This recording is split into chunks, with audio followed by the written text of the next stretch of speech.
Welcome to another episode of the Bottom of the Stream Movie Show. My name is Adam. My name is Nick. My name and Nick. I've gone all like It's because you came in too early on your ahoy before I'd even finished my hello. I just got excited. Sorry. It's fine. How are you? I'm good. Yeah? Yeah. Me too. I'm hyped. You're hyped. Hyped. I'm looking forward to talking about this one. It's going to be a fun episode, I think. I would think it would be fair to say this is not a movie either of us would ever accidentally or on purpose go anywhere near. No, that's very true.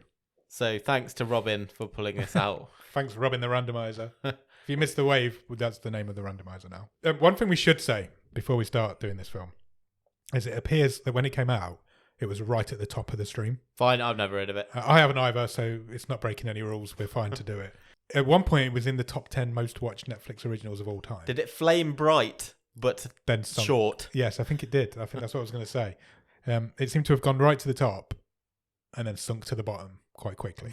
It's only rated 4.4 out of 10. That will happen. So the film we're talking about is a film called Secret Obsession. It's from 2019. It was a 15. Well, it is a 15. It runs for 1 hour and 37 minutes. Currently rated at 4.4 out of 10 on IMDb and is a Netflix original. Okay, what are you destroying? I've just hit my microphone. Okay. Again. We need some better mic stands, I think. That's the next purchase. Yeah, so like I said, it was at the top of the stream at one point. Might have been a slow week that week. But what I found interesting was that it hit the top 10 Netflix originals of all time. Right. With 40 million views in its first month. Okay. The current list of Netflix top 10 originals of all time, the 10th film in that list is Murder Mystery. Okay, yeah. That has 170 million downloads in its first month. So this is not even in the ballpark. Not even in anymore. the ballpark, but it was 2 years ago. So it shows you that's some growth. All of the films in the top 10 Netflix originals of all time are from 2019 onwards, except for Bird Box, which was 2018 and is number 1. Wow. So it shows how Netflix have exploded in the last 2 years, I think. Sure. From 40 million to 170 million. Also, I think there's something there on all those films that are there now have proper stars in them. You know, it is now a thing to go and do a Netflix film. You know, next week you are getting Red Notice, for example, with Ryan Reynolds and The Rock and Harder They Fall's come this week as well. Whereas even a couple of years ago, this was the sort of thing that Netflix was a prime release. 2 years ago. Yeah. It's mad. Let's say it like it is. It's a TV movie. It's shit. No, I'm not joking. We'll get to that. But yeah, it is. It's a TV movie. It would have been prime lifetime choice or whatever they're called. And ITV over here would have probably made it or tried to make it. Sure. And it's crazy how Netflix has exploded. This pandemic has done Netflix wonders. It really has. And they can't even deny it. I don't think they would. No, I don't think they would. It stars a lady called Brenda Song. She plays a character called Jennifer, which made me laugh because the Mr. Puzzle's character was called Jennifer as well. Yes. And it just really made me laugh that was a thing. She was a Disney kid. She was in things like Sweet Life of Zack and Cody when she was younger. Loads of things like that. She broke into the mainstream with The Social Network. She's in The Social Network. That's interesting. I've seen that, and yet I don't. I was like, pretty sure I've never heard of this woman. She's pretty much. Oh, it'd be horrible to her now, but she's pretty much nondescript American actress. She's just. I would say that's not. I don't know because I can't. As I say, I can't remember seeing anything else. You could level that at everyone in this movie, including the person I've heard of and remember from other stuff. Yes, you're right. No, you're nondescript right. is a very good way of putting everyone's role in this movie. Yeah, I'd agree with that. Since then, she's done loads of animation. Right. She does loads of voice acting. She's a good drawer. No, she's a voice actress. Okay. Also stars a guy called Mike Vogel. He plays a character called Russell. He's most famous. He was in Cloverfield. Oh, yes. He's the main guy in Cloverfield, which is a great film. I don't care what anybody says. He's also in the Texas Chainsaw Massacre remake from 2003. Okay. And most recently, he's the main character in Sex Life on Netflix. Oh, that's the saucy thing that came out a couple of months ago. So he's like, I don't know if he's the cheatee or the cheater, but he's one of them. Okay. He's one of the main guys. So yeah, he's doing well for himself at the minute. On Netflix anyway. And finally stars a guy called Dennis Haysbert. I assume this is the man you think of who you've heard of. Yes. He plays Detective Frank Page. Most famous for being President Palmer in 24 for many years. He was also in Far From Heaven. He's been in loads of stuff. a lot of TV and movie work. Most recently, he's probably most famous. He plays God in Lucifer. Oh, right, okay. And he's also plays a voice in the Masters of the Universe Revelation. Oh, does he? Film show that's on. Cool. He plays King Grayskull in that. Yeah. He's been in 4 episodes of it so far. Written and directed by a guy called Peter Sullivan. He has written and directed a fuckload of Christmas movies. Well, here you go, because this is like you said, you will see this on Lifetime, on Hallmark. It's that kind of. That's where just a TV every movie. other movie that he's ever made has gone to, I think. Just generate just a churn of by the numbers Christmas movie. Do you want me to list a few of his Christmas movies? I would love to. So here, you list some Christmas movies. There's not even like a few. There's a lot. And fair play if you can make a career out of. So how do you go from that to this? That's what interested me. Well, I just kind of think this is just an extension of that, but it's somewhere along the way it's fallen through the cracks. It's not got onto TV. Yeah. Netflix have just needed content, and they've picked it. They've probably paid more for it. Yeah, picked it up, put their machine behind it, and this is what can happen. I'm assuming it's a Netflix purchase rather than a commission. He also directed a film last year for Netflix called Fatal Affair, which appears to be this exact movie again. I'm sure. So, but Christmas movie wise, he made the Christmas edition. He made The Road Home for Christmas. He made Jingle Bell, My Christmas in, Sharing Christmas, Wrapped Up in Christmas, Broadcasting Christmas, The Flight Before Christmas, 12 Days of Christmas. These are all films he's directed. A Christmas Mystery, Christmas Under Wraps, Dear Secret Santa, Christmas Twister, which sounds awesome to be fair, All About Christmas Eve, 12 Wishes of Christmas, The Dog Who Saved Halloween. It's not a Christmas movie, it's a holiday movie. There's literally, the list just goes on and on and on. And it mixed in with those seems to be thrillers. Yeah. Like this. And it's a weird 2 movie area to get into. It seems like a strange man. He has just 35 director credits on IMDb. That's awesome. It's and just 101 writing credits. It's just completing the template, isn't it? Yeah.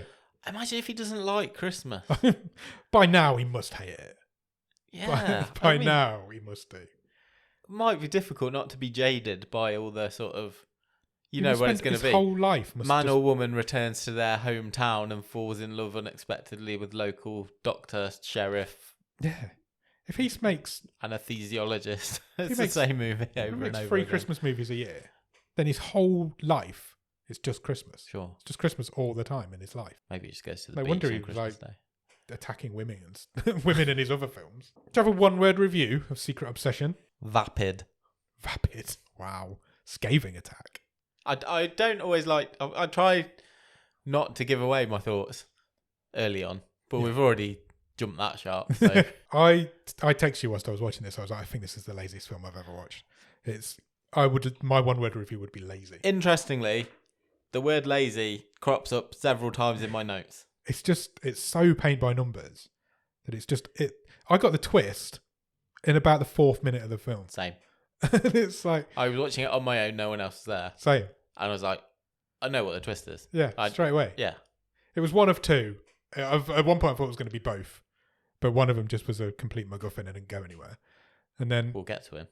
I've got questions. But yeah, it's before we start, it's not a very good film. Where's this film start, Nick? Rain. Rain, that's exactly what I've written. There's a lot of rain, and then there's a woman in the rain. Yep. And then she goes into a phone box. Yep. She seems to be trying to hide from someone. Yes, she's on the run. Yeah. And trying to call. It's like a gas station, isn't it? Yeah, she's in the forecourt of an abandoned gas station. Well, I don't think it's abandoned, it's just raining, there's nobody there. And she tries to use a payphone but doesn't know how to. Because who does? I wouldn't know how to use one. Who carries coinage? Exactly. Nowadays. I wouldn't know how to use a payphone. I wouldn't even know where there was one. She goes inside, she hides in the stall. Yeah. In the toilets, that's what they're called. Toilet, yeah. Restrooms. Yeah. And she's being pursued. It soon becomes apparent. Yes. There's a man in a trench coat and he's got a knife. Yep. And he's checking all these stalls. So at this point, I was like, this isn't what I was expecting. Yes, because I didn't expect we'd be starting with the excitement. Because it went all in, chase, didn't it? It was like, it literally starts. And it's the best bit of the movie. It is the best bit of the movie. It goes on for about 5 minutes. Yeah. And it is just a chase, and it's full high tempo action. And eventually she gets out of this toilet stall, gets into a car. Yeah, she gives him the slip, doesn't she? Somehow. Yeah, she manages to get away from him. and gets back into, well, it's her car, I think. Yeah, I think it is, yeah. And it is. It was proven later on. It will not start. No. I don't know why. No, because it's a horror movie. Well, it's not a horror movie, it's a thriller. She must have got there somehow. Yeah. But then eventually it does start on about the fourth go, just as the guy in the trench coat is sort of looming over the bonnet. Yeah, but it won't go anywhere. No. It's stuck. And then it turns out it's got a tractor beam. She's being towed. She's been hooked up to a pickup on a winch with a winch, and she's being pulled backwards whilst trying to drive forwards. Yes. So she gets out of this car because it's not going anywhere. Sure. Does a runner, tries to run, gets hit by another car. Right, my first question. Okay. Where do all these people come from? Don't know. Where did they go? Exactly. This pickup truck's right behind her. Yeah. There's a guy in it. Lights are on. He's pulling this car back. She runs. She gets hit by another car. Yeah. And four people crowd around her. Yeah. On foot. Yeah. One of them's the driver of the car. That's Fine. fair. I'll allow it. Who are these other three people? Never to be seen again. Yeah. And why weren't they helping a minute ago? How far she ran? In the middle of nowhere at this gas station. Yeah. And that is when I text you and said, fuck this movie. Yeah. We're 4.5 minutes in. I was fine with the first 4 minutes. Yeah. It's falling apart already. I'm sorry.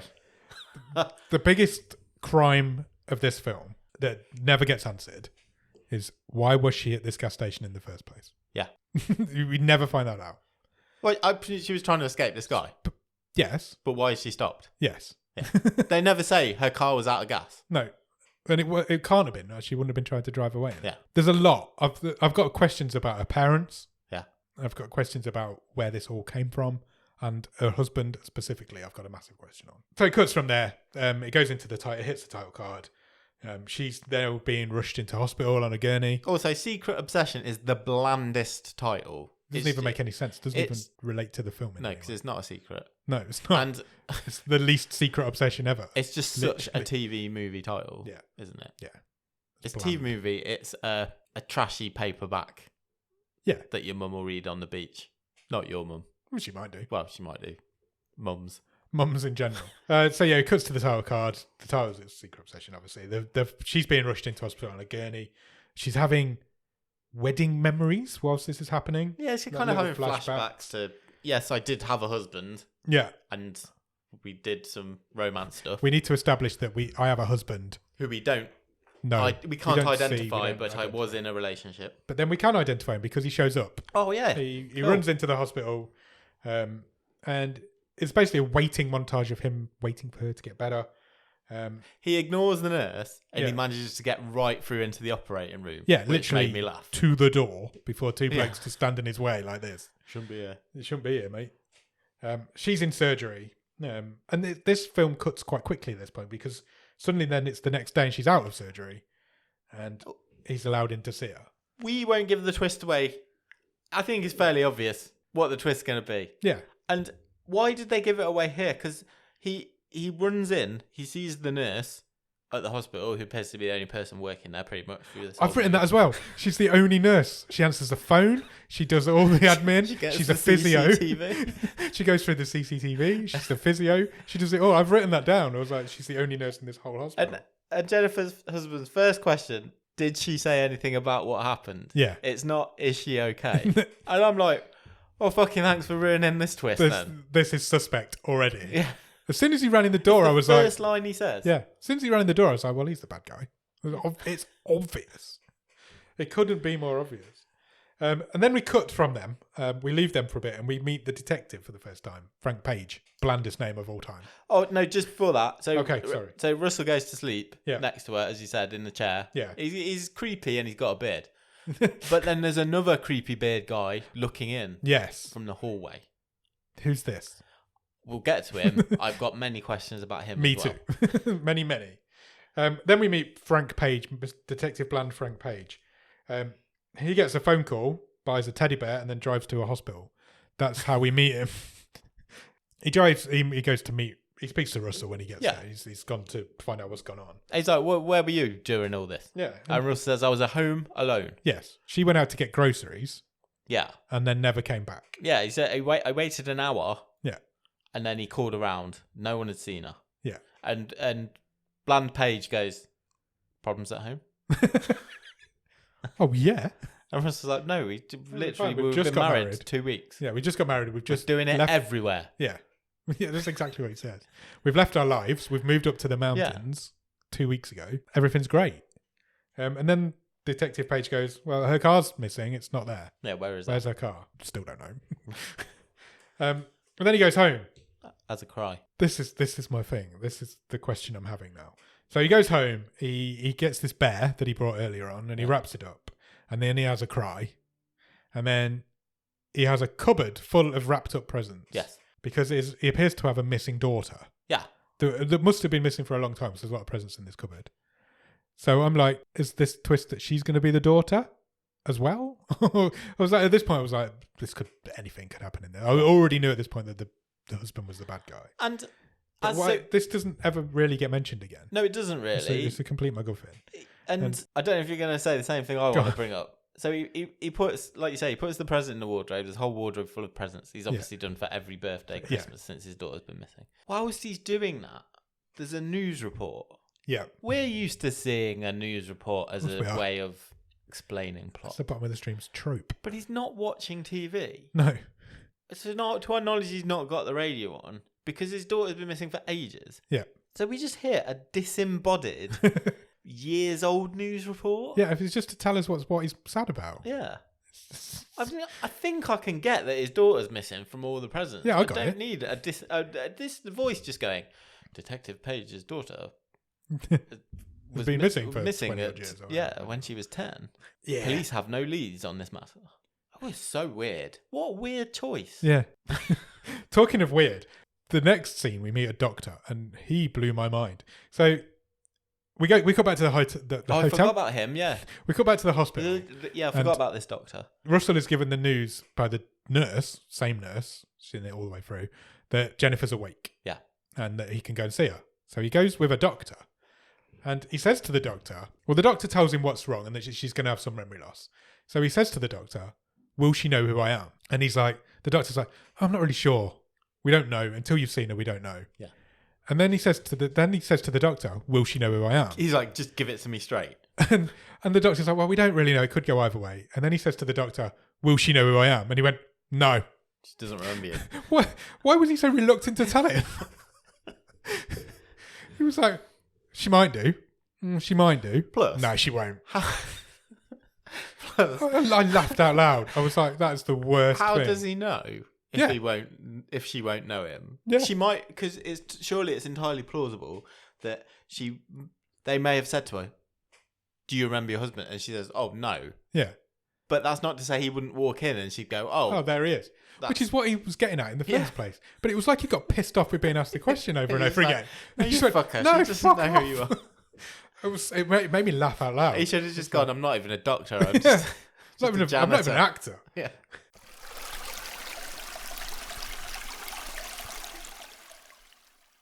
And it turns out she doesn't know who he is. She recoils at Russell's touch. Yeah, she does. It's brilliant acting. It is. He goes to greet her and she just backs away from him. And then I've also written here in huge capital letters, "Oh God, the music."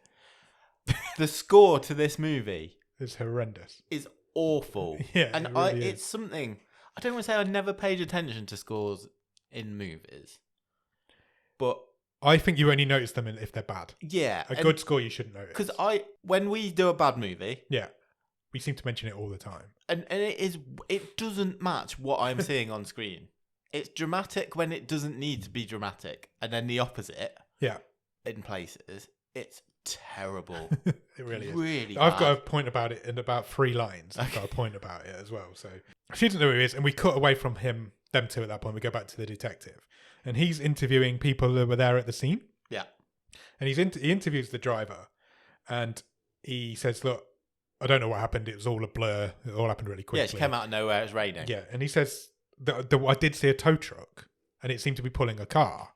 And we're like, fair enough. That's a fact. That I thought the detective said, did you see a truck? No, that he asked the next guy. Okay, fine. So that guy says that. And then another guy comes in, who's the guy we saw earlier. Yeah. And he says to him, and as soon as this guy sits down, the music goes boom, boom, boom, boom, as if he's like Freddy Krueger's just sat down. It's just and I'm like, dude. and at that point, I'm questioning myself of like, oh, maybe he's not the bad guy. Maybe this guy's the bad guy, because this film's basically just told me this guy's a fucking evil bastard with that music. And then the detective says to him, did you see a tow truck? And he's like, yeah, I did. So we know there was a tow truck. He was like, no, I don't think so. And then the detective goes, are you sure? And he goes, oh yeah, now you mention it. Yes, that's exactly what happened. You're right, I did.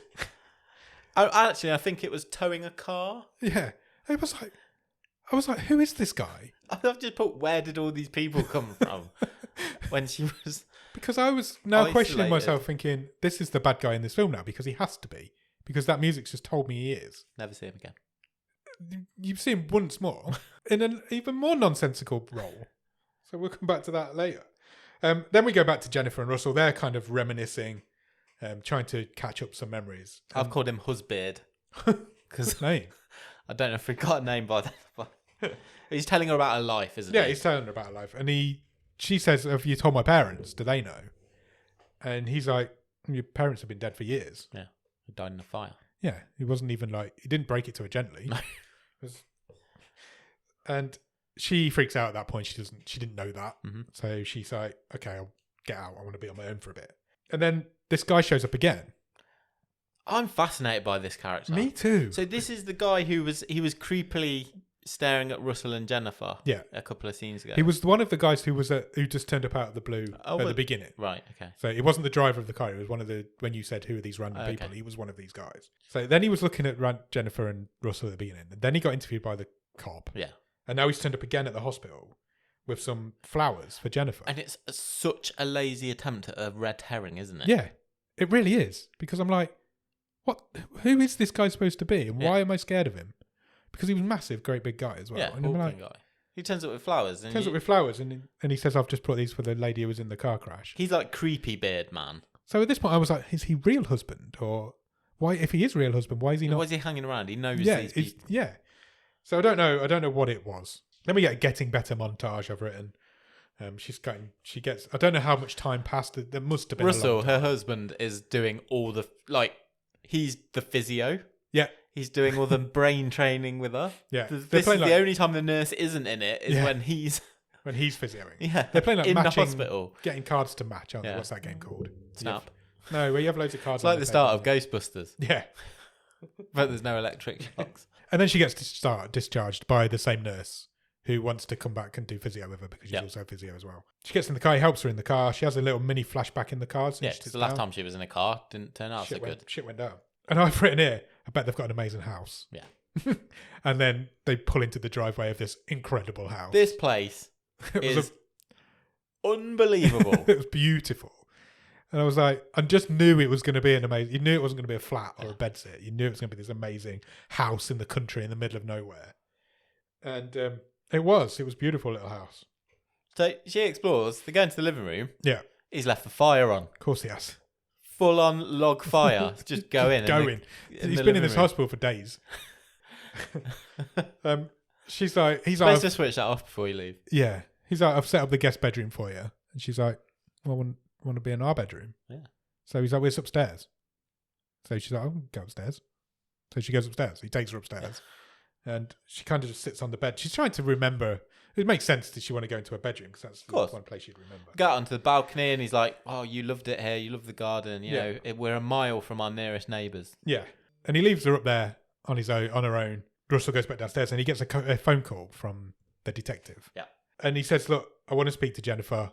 Can you bring her in? Can we book an appointment?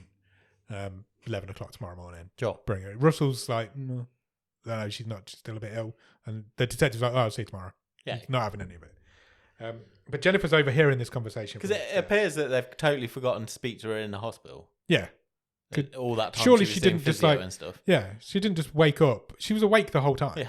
And she must have been in there a few days while she was recuperating. And the detective just didn't bother until she got home. And he was like, okay. They have dinner that night. He tells her that because she's like, what about my work? And he's like, you don't have a job. You quit your job when we moved up here. We both worked in the same place, but I've still got a job, but I've got time off. Yeah, he's like, the house has been in the family. Yeah, we're fine. Don't worry about it. We made a life decision. Yeah. All of her friends, she's got friends, but they're all in Hawaii for some reason. Because it's very far away. It's very far away.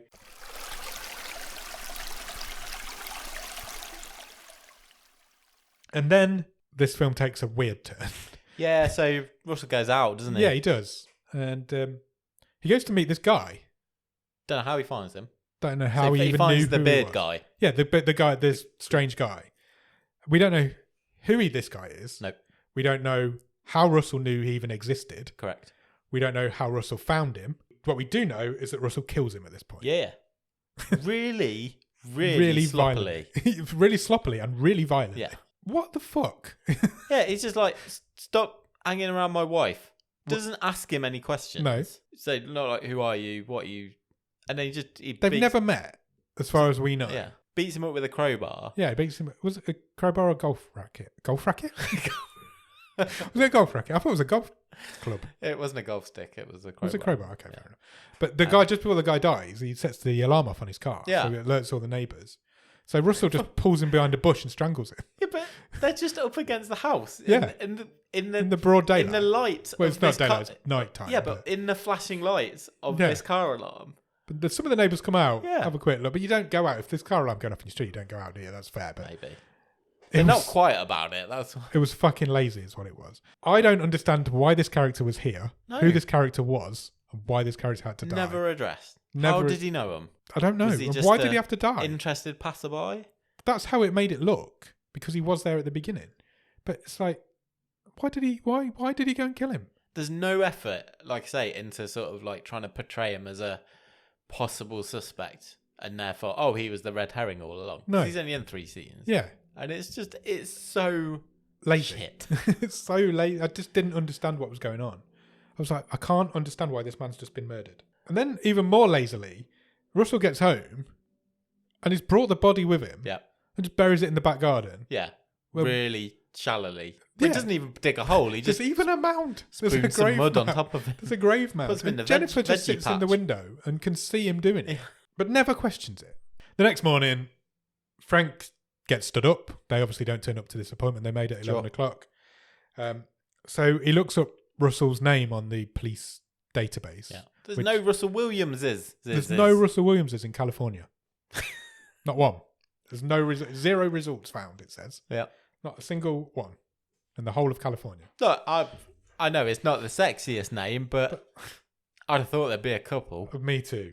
I would have thought his problem would be, shit, there's like 200 Russell Williamses I've got to check. Not that would make more none. sense. That would make more sense. So he's like, that's curious. I'll go to the hospital because they've got a really helpful nurse there. Yes. I'll go to the hospital and I'll get their address from the hospital because they'll have the details, surely. So he does. He heads over to the hospital. We cut briefly back to Jennifer. She's having wedding memories, I guess is what you'd describe it as. And she's going through some wedding photos. Yeah, she's looking at old photos. He's left out. She's looking at some wedding photos. And she spots what I would describe as a terrible piece of Photoshop. Oh, yeah. All of them are really badly Photoshopped, but she actually spots one. But considering some of the stuff she's let go so far, to spot this... Yeah. She kind of lets this go as well at this point, though. Mm. So she's looking through, and he's Photoshopped himself. He's not the husband. This is the twist that we knew from the very beginning. He's Photoshopped himself into her wedding photos, but has failed to realise that there's a reflection in the mirror in one of them. Sure. And you can see the back of his head's a different colour to the front of his head. And she spots it. He's blonde, and in the picture, the reflection's still got black hair. Dark-haired guy. Yeah. They're all bad photos. It looks like he's cut the pictures out with a pair of scissors and stuck them over this dude's head. She limps downstairs, doesn't she, to the office. Yeah, because this is like a whole thing that she can't get back downstairs on her own. I mean, these stairs really cause her trouble. They do. There's like 3 times. Why doesn't she just sit down? I don't know. And shuffle down. She's got a broken foot. Kids do. Is that what we're supposed to assume, that her foot's broken? Yeah, she's injured. Yeah. She's got a broken foot, so she limps. She's got a walking stick and she limps down these stairs twice. We see her limp sit down, shuffle down, problem solved. Yeah. They try and get all this drop again with the score, because she's when she's on her own in the house, it happens a couple of times, and she's at the top of the stairs, and it just goes boom. Yeah, it wants you to looking down the stairs. It wants you to think that she's about to fall down the stairs. Yeah. Because later on she falls down the stairs. So it's leading you up to, oh, is she going to fall? No, she's not. Yeah. Oh, is she going to fall? No, she's not. And then she does. And it's so lazy. It's awful. He catches her in the study, but she's like, I'm just walking around the house trying to get my memories back. And he's got her a new phone. He's brought her a phone because her phone got lost in the car. Yeah, that's never been recovered. Yeah. So, but he gives her this phone and he's like, but it won't work. We're up in the mountains. There's no signal up here. So why he's brought her one, I have no idea. Frank, the detective, has gone to the address that he got from the hospital. Yep. This is not the address that these people live at. Not a Williams in sight. Not a Williams in sight. And then he thinks, how did Russell find out about the accident? Yeah. Which was the very first thing that I thought. And he's thought about it now. So he phones the nurse again, doesn't he? She appears on the phone again. And he's like, oh no, I think he fixed it out himself at this point. Nobody ever called him because nobody knew who she was because she didn't have any ID. He asks one of the other cops. Yeah. Yes, he does. He's like, and again, what kind of policeman is this guy? It's only now he sort of says, well, did we run prints? Did we take prints of the husband? Did we do any checks on him? No, driving license, anything? Some family photos. Yeah. That's how they knew who he was. Yeah. She had a picture of her and he knew about a tattoo on her back. But when she got taken into the hospital, she didn't have any idea on her. And then her husband just showed up with nobody calling him. Yeah. Surely somebody's alarm bell should have been ringing at that point. Yes. So you're going to have to show at least a driving license. Just to... we don't even know who she is, and you're saying you're her husband. Yeah. But no red flags. This nurse is shit. But she's overworked. She does all the jobs. Yeah, that's true. She's got to cook lunch and do surgery. So yeah, the cops figure this out at this point. So the red flags are starting to flash in Frank's brain, but not enough yet. Then they try to have Jennifer and Russell try to have a bit of naughty, but she doesn't want to. Yeah, she bails. She bails on it, and he at first base or something like that. Yeah, he shows his true colours. He starts freaking out, shouting at her. He's like, he really wants to. He's thinking with a wang. He is, absolutely. So he gets up and she goes to sleep, and then he goes down and watches her on a camera for a bit. That never comes CCTV everywhere. Yeah. Right here, Frank calls the only nurse in the hospital. This is where she pulls the CCTV footage for him. So he says to her, can you get Jennifer's file up? And she turns around, picks the first folder up off the shelf and has her file in her hand. She didn't even look at it. She just picked the first ring binder up. And then he's like, can you pull up the security footage from the night that she came in? I'm looking for a white pickup truck. And then she goes, yeah, security have just emailed that to you. It's like straight away. He's still on the phone to her when he gets the email. And Frank says to her, how did you guys know that Russell was who he said he was? And she's like, this when she says he had some family photos and he knew about a tattoo on her back. Because she's got a tattoo of an A on her back. Yeah. Because her real surname is Allen. Now, I haven't got a G on my back.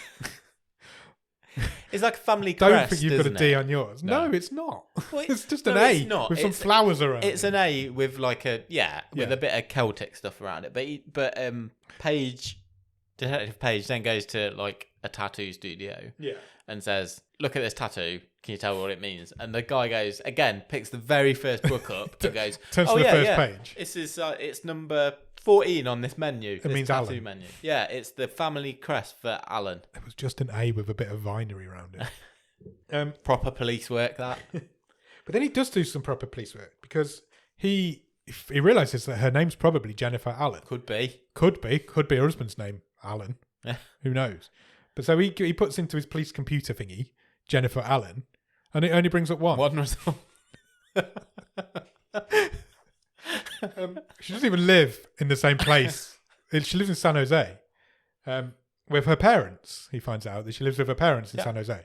So he's like, I'll go to her parents' house. Yeah, I'll go to this address. Go and meet the parents. That my computer machine's given me. So then we get a lovely shot of California as he's driving through it. Some nighttime shots. And he pulls up outside this house, and we know that it's the right house because it says Allen House in big letters on the door or on the sign outside. He goes in. There's loads of mail outside. Sure. The door's broken. The door's open. Eventually, there's loads of mouldy food. He eventually finds 2 dead bodies in the bed. We get a jump scare. Yeah. It's a jump scare, isn't it? He pulls the quilt back and there's 2 rotten dead bodies. And then the camera really agonisingly just stays focused on the photo on the side of the bed, which is these 2 old people and Jennifer. So somebody or something has killed these 2 old people or 2 people. Conveniently, at this point, we come back to Jennifer, who's having a flashback of being chased around a house, which I think was the same house. Yeah, I think so. And she locks herself in a cupboard. I'm really confused by this. So what we're supposed to assume at this point is that he's broken into this house, killed her parents. No, it's his house. It's his family's house.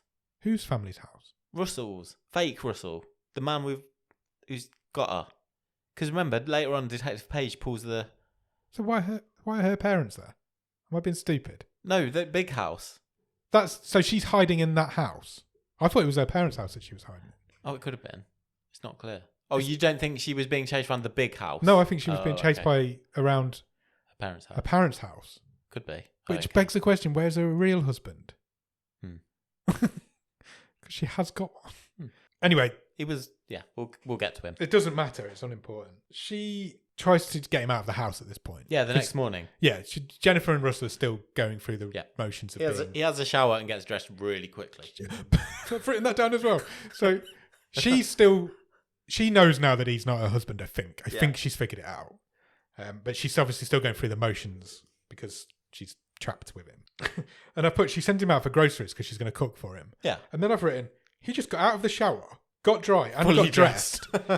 In the space of her going, I'm going to make a lasagna tonight. Can you go and get me some groceries? The scene never cuts. No. So he gets out of the shower, he walks into his walk-in wardrobe, he comes out of his walk-in wardrobe, he's fully clothed. It's like a computer game. It doesn't even look like he's ever been wet. It is like it's like Superman. He goes into his phone box and comes out as Superman. I was like, what has just happened? How has that happened? I don't even know how the actor got changed that quick. It was super. I think that's the point where I text you like, this is the laziest film I've ever seen. She sends him out for groceries, but sends him out without his wallet. She steals his wallet. Yeah, so he's obviously going to come back. And she finds her ID card in his wallet. So this is the point where she finds out her real name as Jennifer Allen. And Frank goes off to, somehow he's found out where she worked, or where they both worked. Yeah. And this is the reveal. So he's done, the bit of police work he has done happens off screen. Yeah.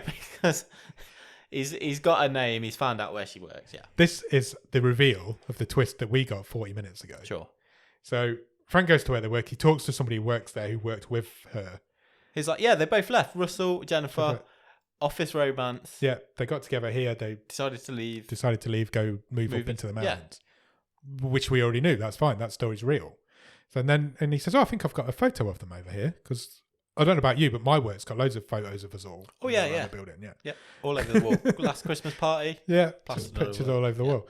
And he shows Frank this picture of a group of colleagues together with Jennifer and the real Russell in. Yeah. Who isn't the guy that we met. But this guy, who we do know as Russell, is lurking in the background like a little creepy man. He's not in the group of colleagues. He's just in the back of the picture. And Frank's obviously met this guy. Yeah. So he says, who's this dude? And the guy at the work says, this is Ryan. He left as well, not long after them. He punched some dude in the face. Yeah, he punched his boss in the face, so we got rid of him. And then Jennifer has a flat. Jennifer's memories seem to be tied to Frank's memory. Yeah, totally. Whatever Frank's finding out. She remembers almost exactly at the same time as Frank's finding out this trail. Yeah, it's like he's triggering her memories somehow. They're connected at the brain. So she has a memory of her real wedding and what her real husband looks like. Yeah. And it looks like a Ken doll with glasses. Yeah. And then she has a memory of Ryan breaking into whichever house he broke into. Yeah. Then she finds out that the internet's been turned off or has been ripped out in this house. Yeah, they're not connected. They're not connected to the internet. And her phone that he's given her doesn't even got a SIM card in it. No. This is why she can't get hold of it. She runs out into the garden to check her phone. Yeah. She doesn't check the SIM first. No, she runs out trying to get signal. I mean, my phone says no SIM and there's no SIM in it, but while this is happening, Russell/Ryan realizes that he's not got his wallet and so needs to turn around and go back to the house. Sure. And then she's not left herself much time, put it that way. No. she stole his wallet and sent him to the shop. Yeah. It would take him longer to just send him to the shop. But then you wouldn't have the convenience of her working out that that's not a real name. She needed the wallet to find what her name was. While she's looking for this network on her phone, she trips over and lands on this dead body. Yep. That's just buried. Not even buried in the garden. His arm's sticking out. His arm's sticking out of the ground. It's like he's grown. this thing. She doesn't disturb it at all. She just falls next to it and the arm's there. He's the worst man at burying a body I've ever known. Totally. But just as she falls over, he turns up behind her and clubs her on the back of the head. Yeah. And he grabs her from behind and then he carries her back up into the bedroom. She starts freaking out. He's freaking out. Everybody's freaking out at this point. She lets slip that she now knows who he is. Yeah. And who she is. You're not my Russell. So he ties her to the bed. Wait, I say ties her to the bed. He puts her foot through a loop and ties that to the bed. Quite half-heartedly. Really half-heartedly. Because her foot's broken, so I think he's thinking she ain't going to want to do any damage to that. And then he goes back to the shops. Yeah. Because he needs to go to the shops. He doesn't buy the stuff for the lasagna. No, he buys a big bag of lye. Yeah. because he's going to start remaking Fight Club. And I know it's a big bag of lie because it had lie written on it in huge letters. It's a massive bag as well. It's like, yeah. And it's just got a green letters of lie written on it. Of all the people, who else is also out buying lie? No, my thought was that they lived quite a long way from this hospital. Yeah. But apparently not, because they bump into the nurse. The one nurse in this whole place. And she starts shouting him, Russell. She shouts his whole name, Russell Williams, Russell. And he gets in his car, he tries to ignore her, but she ends up banging on his window. Yeah. So she's like, you never came to physio. Yeah, his car also doesn't have electric windows, even though it was quite new. He winds the window down. And he's like, she's like, you've never turned up to the hospital. How is Jennifer? Where is she? What's all this? And then she's like, oh, and the detective's looking for you as well. And he just speeds off. And he's like, get away from my fucking car. And she's like, I beg your pardon. She's really offended. And drives off. And so he drives off and leaves her there. We never see her again. That's the nurse done. There's a lazy psych out, isn't there, whereas there's a police car behind him, but then it just goes past. Yeah, he pulls over because he thinks he's about to be pulled over, and he's got his knife strapped to his leg in a what do you call them? Holster. And he's like, gets it out as if he's just going to stab this cop in the face when it pops through the window. And then the cop car just drives. It's so lazy. Jennifer then is trying to escape, and I'm like, what's in Gerald's Game's coming up again, when she degloves herself. Yeah. Is it de-sock yourself if you do it to your foot? So she doesn't have to. She doesn't have. She tries to do that. She tries to just pull her foot through. Slowly on loops. And as she really tries hard to pull her foot, and I thought, oh, I hope she's not going to skin her foot. And then not in this movie. The loop just undoes. Yeah. the strength of a broken foot has managed to undo the loop that he put her in. And she manages to get herself free. Then she goes downstairs and duct tapes her foot for some reason. The sound effects when she's duct taping the foot, it's like a fucking transformer. Why did she do it? Still she's going to strap her ankle up in her foot, isn't she? She never has done. Wasted a lot of time doing this. She never has done. Find the duct tape. Duct tape. Duct tape. Strap it up. Her foot's not been strapped for the whole movie. When she was walking around the house, walking up and down the stairs, she's got no strapping on it at all. Strapping on it. No. And then she's. It might have hurt pulling it through that loop, but she just. What's duct tape going to do anyway? I was like, what is she doing? Then she gets out into the garage. She finds her car, and she finds her phone in her car.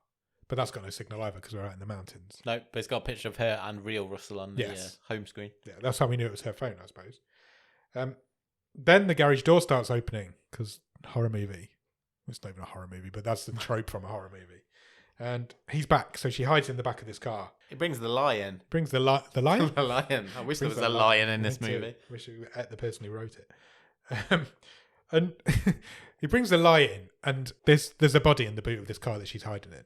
Which I assume was the guy that he killed. It was a husband. It was a husband? Yeah. It was real Russell. Oh, okay. That's answered some of my questions, because one of my questions was, where the fuck's a real husband? Yeah, he was in the boot. I thought it was the guy that he killed earlier on. No. Okay, that makes sense. He was in the garden. So and he opens the boot just to make sure that he's still in there, so we can have a look. Yeah. And then he shuts the boot, and we never see him again either. No, she never finds. She never finds him. She never knows. She never once questions where her real husband is. No, I don't think she does ask that out loud. Thinking about it, I don't think she does. Nor does Frank.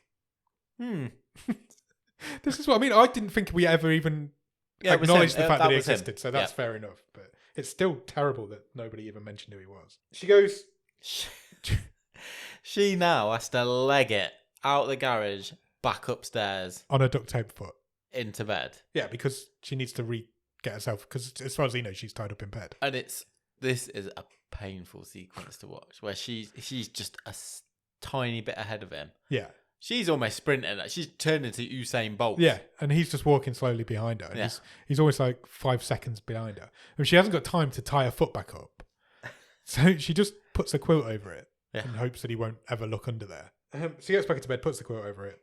He gets up, and just as he's about to lift up the quilt to make sure she's still tied up, the front gate buzzer goes off. Oh, it's that mystical connection again. Yeah. See, between Paige and Jen. Yeah, because Frank's showed up at his gate. Yeah. How? Don't know. How has Frank found this house? Don't know. Well, no, actually, you can fill in the blanks, actually. Because he found out that this guy in this photo was called Ryan Garrity. So if he's done his search and pulled out one result for Ryan Garrity. Yeah, maybe. from his excellent because this guy's used his system. own house Yeah. for this. Yeah.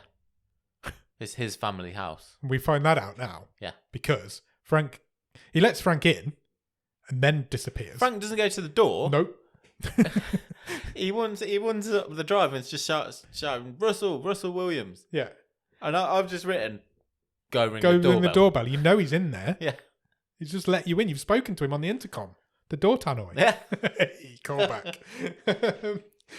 And because for some reason everybody in this movie universe has their surname on a massive sign at the front of their house, it's got Williams written on this sign because that's their name. But Frank's like, that's not their name. He's no fool. So he peels this sign away and it says the Garrities or whatever it was. Was it that? Something like that? Yeah. Why have these people got their surnames on signs outside their house? Then he sees a tarp. It does. First thing, so he pulls this sign up, then there's a tarp next to it. What's under the tarp? White pickup truck. White pickup truck, innit? So now he knows he's in the right place at least. But I thought that thing with the sign was so... It was such an insult to the audience. It really was. The fact that the Allen house had it to start with, and now the Williamses have got it, and that's hidden the Garrity. Yeah. Garrity. Can you imagine? Is anyone watching this? And then as Frank pulls back the sign and it reveals Garrity, do you think anyone's actually going, No, because I don't think they told you that was his surname before it. They did. He did. Well, maybe one throwaway the colleague line. did at the... Have you ever, in your life, seen a house with somebody's surname on a massive sign outside? I don't think or in real life. Yeah, on mailboxes and stuff. Yeah, but this is like a wooden sign. It's a plaque. It? It's a big wooden sign. Like where it would usually say the museum is open between 10 and 5. Yeah, but it's just got their surname on it. And all three houses. If you've got a house that big, maybe you would. I don't think I would. I've never seen it. I've never seen it in a film. I've never seen it in real life. It just blew my mind. I was like, where has this idea come from that people have this? Because they don't. It's not a thing. Jennifer gets his attention. Yes. So she knocks on the window. It's like, hello, Frank. Yeah, he sees her. Yeah, and then he gets clubbed in the back of the head. Yeah. I was like, oh, fucking hell. I hope he's not dead. I thought they're going to holler on him. All the way through, he's trying to find it, and then he gets there and dies straight away. Russell then takes the tape off her foot. Yeah, he's like, you've been busy. Tape. Yeah, you've duct taped your foot. Let's take that off. So he takes that off. And he makes her promise never to walk on it again. Takes her back upstairs again. Yeah, puts her back in the bedroom. But conveniently, that's where her phone is. Oh, yeah, she hid that under the pillow. She hid that under the pillow. But she doesn't do anything. All she does is watches some videos on it. Of her old husband. Of her old husband. This is when Russell's doing his admin downstairs because he's putting Frank in the chest freezer. Yeah, he puts her in Dennis Haysbert's a big guy. Yeah. Is it David Haysbert? Dennis. One of the guys. Yeah, so she just watches some videos on her phone. And then he comes back in, and this time he ties her hands to the bed. Sure. In a really shit knot as well. And he puts a candle down. Yes. Because she needed a lighter. To escape, yeah. So he puts a candle next to the bed. It's broad daylight, 2 PM probably. He puts a candle down, lights the candle, puts the lighter next to the candle within arm's reach of her, and then leaves. It's mental. It's so mental. That's so lazy because there's other ways you can leave a lighter in a bedroom.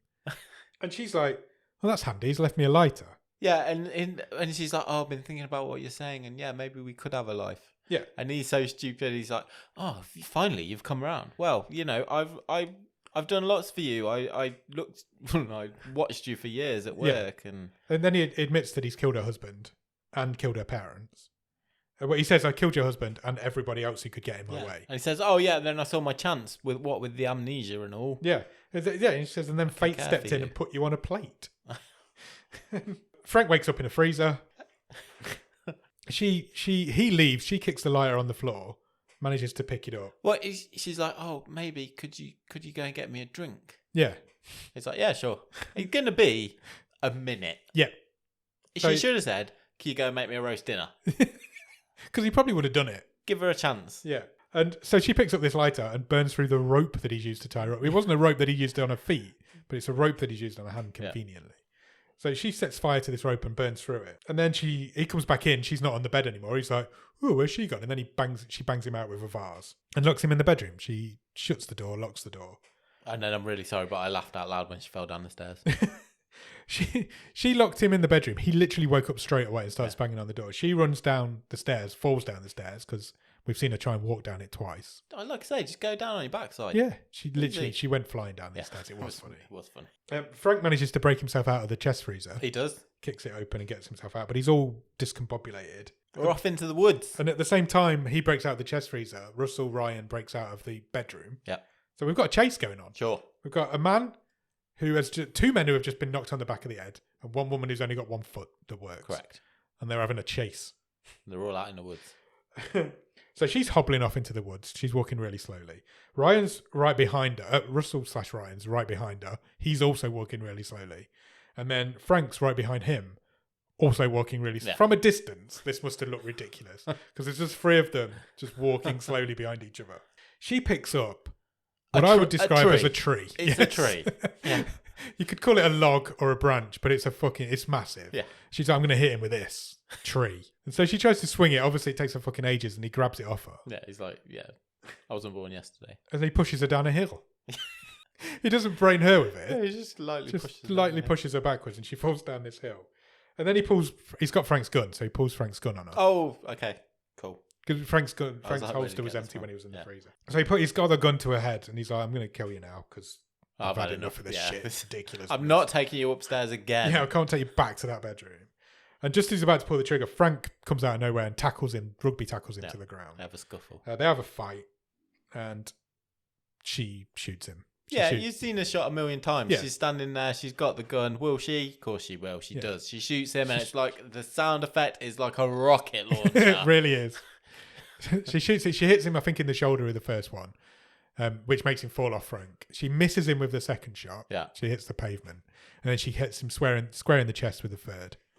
Dead. Yeah. Russell Ryan's dead. 3 months later. Cut to 3 months later.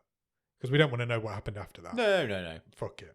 Or see her reaction when she finds out about her husband. Yeah, or see her ask about her husband or her parents. Yeah, we don't need to. What's that going to do to a person? Yeah. Develop the...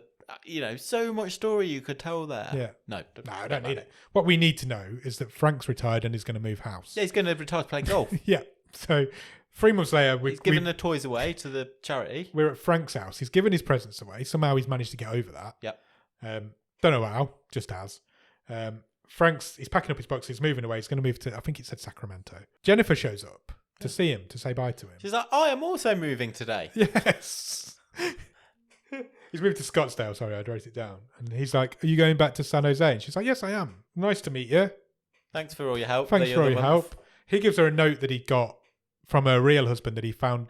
Somebody found it in the desk of his drawer in his workplace. Yeah, and it's like, again, Frank, come on.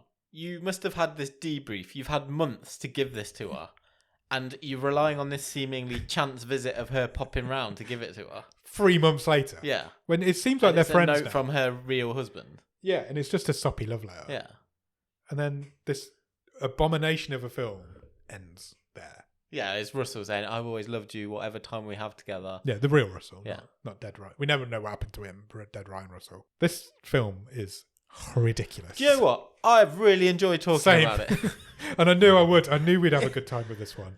It's terrible. I love a ludicrous film. It's so lazy. It's the laziest film I've ever seen. There's a whole industry of this shit. Yeah. Man. None of it makes any sense.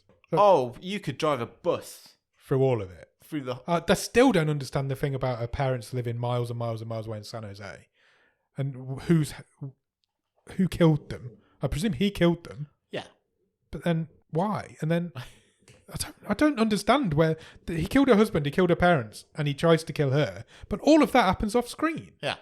We don't see any of that. So We're just told that that's what he's done. That chase at the start, was he trying to kill her? Yeah. Where was that? Had he already abducted her and she was escaping? Yeah, we don't know. How did that happen? I presume he just killed her husband at that point. Because he was in the boot of the car. Yeah. So how long the hell did it take her to learn to walk again? So had he killed her husband in that gas station car park? Were they there together and she was trying to get away and managed to get away by getting run over? But quite a lot of time passed while she was doing her recovery. It must have, because physical recovery. But he's just left the body in the boot. Yeah. And not bothered to... It must have... A lot of time must have passed because he had time to get a sign printed with her name on it. do all this photoshopping that he did. Yeah. I mean, admittedly badly, but time must have passed for him to set up this house of memories. That I'll get the lie in a few months. But then this man can get dry and dressed in 2 seconds flat, so he's a quick mover. He's like a superhero villain. So I'm assuming that I personally think that he killed her husband and was trying to kill her at this gas station. But had he already killed her parents at that point, or did he go after that? Well, this is what I don't know if they were already at the big house, because again, it said this gas station's the middle of nowhere. The cop says to Russell, "What was she doing all the way out there?" Yeah. So I don't know if she'd already escaped once from this big house. But don't know, don't care. But it would have been easier to use her house, not to use his house. Yeah, to go back to her house, and because I don't know, and I don't really care that much. It's just blown my mind that it's that lazily written. Yeah. And that lazily directed. I mean, that guy should stick to Christmas movies, because this is basically a Christmas movie with no Christmas. They're all lazy. Christmas movies are all the same, aren't they? Yeah. Or that list I read out to you at the beginning, they're all interchangeable. Yeah, that's what I said earlier. Yeah. And this film would just interchange with them. It's a different genre than all the others. It's hot garbage. It's terrible. I've really, really enjoyed this episode. Me too. And because there's so much to pull apart. Yeah, the whole thing just falls apart in your hands. It's like, it's so shoddy. Yeah. And we've not even talked about like whether the acting's any good. No, it's not. No, it isn't. But that's so far down the list. Yeah. Of what is wrong with this and mistakes.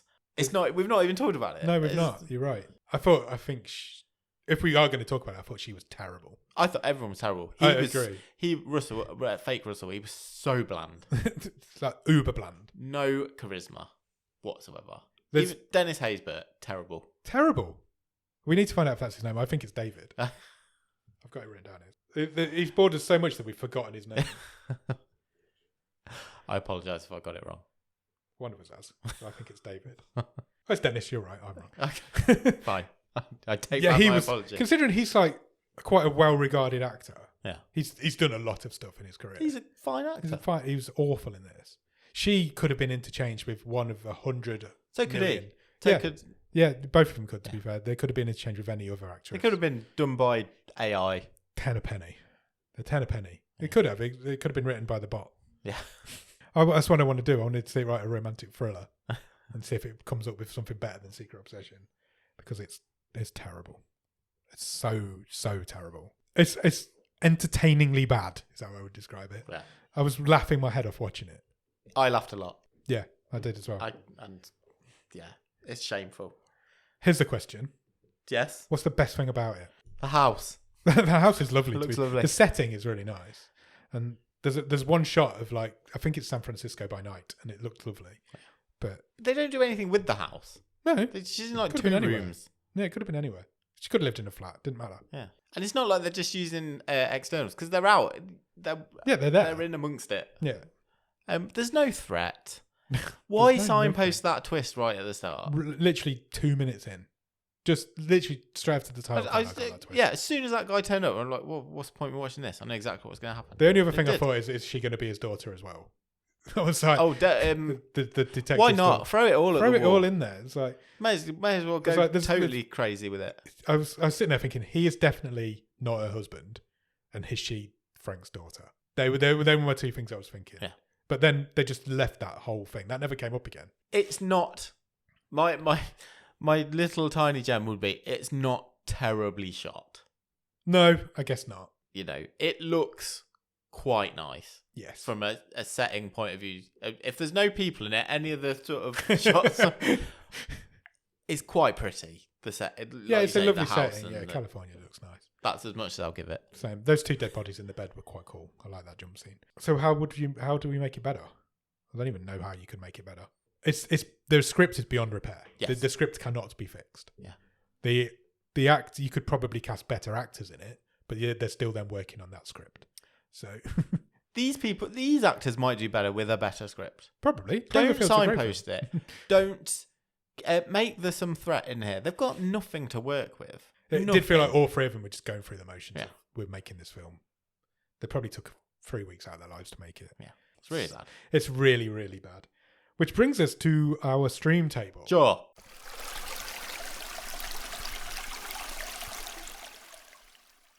This is the third film of this season, so I think it's pretty obvious. Arlo the Alligator is currently winning, and Containment second. Yes. This is third. Easily. Containment is the bloody Citizen Kane compared to this. 100%. They're night and day. They really are. This will be right near the bottom at the end. The only thing it will be. The only thing that this has got going for it is that it is quite entertaining. It's not offensive. It's Correct. quite entertaining. And we will get films this season that are worse because they're offensive or shit or whatever. This is entertainingly brainless. Bad. Yeah, there's got nothing. Not going offensive. For it. It's not offensive. It's funny because it's so bad that it's funny. Bottom of the stream. Bottom of the stream. Currently 3 films in. What do we do now? I suppose we have to pick next week's film. It doesn't seem like that long since I picked this week's. Oh, Lionel Blair's died. I'll cut that out. I'll just let you know. So we need to turn Robin on. Let's do it. What would you like Robin to produce for you this week? I just want something good. Give me a palate cleanser. Something good. Let's have let's have a good action. We've not had an action film yet. True. No, we haven't. Okay. I'm going to press the button. Are you ready? Yes. It has picked a film called Destruction Las Vegas. Cool. Any ideas? Yeah, I added this one. Oh, okay. I'd say I don't know really what it's about. Shall I tell you the one reason I added it to the long list? Yep. Quite a while ago, actually, I think. It's been there for a while. Frankie Muniz is in it. Oh, really? From Malcolm in the Middle. Oh, wow. Okay. That's all I know. Okay. Let's have a look then, shall we? You're correct. He is in it. Excellent. It's from 2013. Oh. Would you like to know a synopsis? I really would. Fraternity brothers head to Las Vegas for spring break. Okay. One of them steals the Sword of Thutmose III from a hotel, but they have unleashed an Asian curse and a sandstorm that slowly moves down the strip, destroying famed hotels. Seeing the massive destruction, they find out about the legend of the sword and try to stop the storm. They must find a sacred urn, the largest piece of gold, and the dark messenger. They race against time to find the items before Vegas is wiped off the map. I'm all in. That sounds fucking terrible. It's from 2013. It's a 15. It's just under an hour and a half. Frankie Muniz is in it, alongside Barry Bostwick. Oh, awesome. Also Maggie Castle's in it. Andrew Lawrence, I've heard of him as well. I'm on board. See if there's any cameo. There's got to be cameos in a film like that. Yeah, I would have thought so. 3 weekend in Las Vegas, sign me up. Oh, John Landis is in it. Ooh. So yeah, go out and watch Destruction at Las Vegas. And in the meantime, check us out on Instagram, Twitter, and Letterboxd at BOTS_podcast. Check us out. If you want to drop us an email, drop us an email at bottomofthestream@gmail.com. If you want to go on the website, it's bottomofthestream.com. On the website, you will find every episode we've ever recorded, all the stream tables, all the good stuff, and you can even get some merch if you want to buy a Bottom of the Stream pencil case. Or banana hammock. Or a banana hammock. I'm not sure. Maybe. There might be. If you can't do that, go to Patreon, patreon.com/bottomofthestream. On there, for a couple of quid every month, you will get early access to episodes. You'll get some we're starting to do bonus episodes, so you'll get some bonus episodes. Nick writes a newsletter every month, and for a certain price, you can get a wild card, which means you can pick the film and give Robin the week off. Indeed. So do all of that, and also come and join us in Discord. We have a lot of fun in Discord. We've started to do movie watch-alongs in there. We have a lot of chats in there. There's always somebody in there chatting away. And yeah, do all that. If you can spare a few minutes, please consider leaving us a review anywhere that you can review podcasts, because it really helps our algorithms and puts us in front of the eyes and ears of more people. You can do that on Podbean, Podchaser, Spotify, Apple Podcasts, Cephalopod, anywhere that plays podcasts. Yep. And maybe you could badly Photoshop a review visually and visual upload review. that. I'd like that. Why not? Do that. You'd be better than Russell Ryan, whatever this guy was called in Secret Obsession. So yeah, do all that. I'll put the Discord link in the bottom of the show notes. I didn't say that. And then we'll come back next week to talk about Destruction Las Vegas. Cheers. Bye.